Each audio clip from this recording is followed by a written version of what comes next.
আসসালামু আলাইকুম। এই ভিডিওটির মাধ্যমে খাদ্য অধিদপ্তরের উপখাদ্য পরিদর্শক সহ বিভিন্ন পদের এডমিট কার্ড ডাউনলোড পদ্ধতি দেখতে পারবো।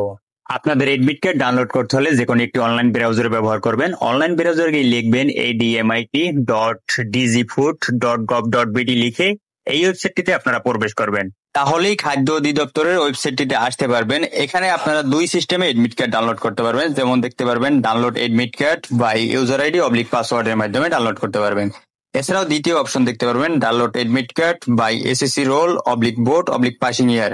যারা বর্তমানে এডমিট কার্ড ডাউনলোডের জন্য এসএমএস পেয়েছেন আপনারা প্রথম অপশনটি ব্যবহার করবেন। আর যাদের এসএমএস আসে নাই বা এসএমএস আসছে এসএমএস ডিলিট হয়ে গেছে তারা দ্বিতীয় অপশনটি ব্যবহার করবেন। ফার্স্ট অপশনটি আমি ব্যবহার করতেছি। এখানে ইউজার আইডির বক্সে আপনার সঠিকভাবে এসএমএস দেখে ইউজার আইডিটি বসিয়ে দেবেন। এরপর রয়েছে যে পাসওয়ার্ডের বক্সে সঠিকভাবে আপনার এসএমএস অনুযায়ী পাসওয়ার্ডটি বসিয়ে দেবেন। এরপর দেখতে পারবেন নিচে যে একটা সিকিউরিটি কোড দেখতে পারবেন বাম পাশে, ওই সিকিউরিটি কোডটি সামনের বক্সে আপনি বসিয়ে দেবেন। সঠিক তথ্য দিয়ে বক্স 3টি পূরণ করার পর নিচে দেখতে পারবেন ডাউনলোড এডমিট কার্ড, এই অপশনটিতে আপনারা ক্লিক করবেন। তাহলে এডমিট কার্ডটি ডাউনলোড হয়ে যাবে।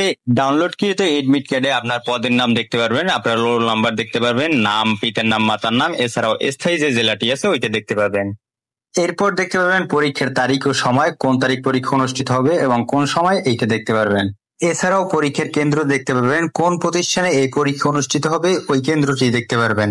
এছাড়াও রয়েছে পরীক্ষার জন্য সাধারণ নির্দেশনাবলী। নিচে যে সকল নির্দেশনাবলী দেখতে পারবেন এই সকল নির্দেশনাবলী মেনেই আপনাকে পরীক্ষার কেন্দ্রে উপস্থিত হতে হবে এবং পরীক্ষায় অংশগ্রহণ করতে হবে। খাদ্য অধিদপ্তরের সকল পদের বিভিন্ন পরীক্ষার্থীগণ আপনারা এই পদ্ধতিগুলো ব্যবহার করে এডমিট কার্ড ডাউনলোড করবেন। এরপর এডমিট কার্ড যে কোনো দোকান থেকে প্রিন্ট করে নিয়ে পরীক্ষায় অংশগ্রহণ করবেন। সকলেই এই চ্যানেলটিকে সাপোর্ট করে পাশে থাকবেন। সকলের সুস্থতা ও মঙ্গল কামনা করছি। আল্লাহ হাফেজ।